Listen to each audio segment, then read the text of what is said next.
Hai Sassovers, di hari terakhir Jakarta Culinary Festival, tepatnya tanggal 4 November 2018, Sajian Sedap mengikuti label masak bersama Chef Chris Salans. Boleh saya demo dalam bahasa Inggris hari ini, nggak apa-apa? Oke, semuanya sini lihat demo Chef Chris Salans, Iron Chef Indonesia. So last year I did kluwak.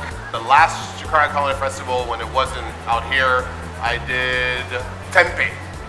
So every year I come back and I do a demo about one Indonesian ingredient or one Indonesian flavor. And what we're going to be doing today is rendang. So we're going to talk about beef rendang. And we're going to talk about how can we use beef rendang and make it something a bit more new, a bit more fresh, if you want. Okay?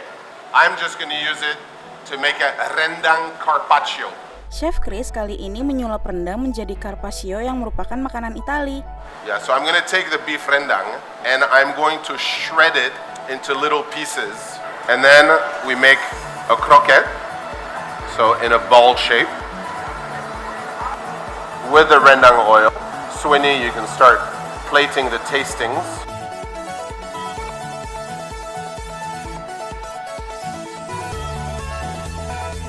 Carpaccio sendiri merupakan hidangan daging mentah yang dipotong tipis-tipis. Nah, Chef Chris memilih rendang untuk mengganti daging mentah sebagai bahan utama carpaccio.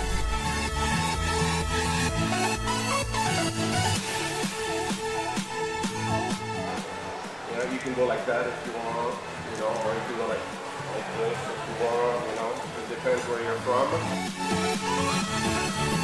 Jadi deh, rendang carpaccio ala Chef Chris. Wah, gak sabar nih pengen nyoba.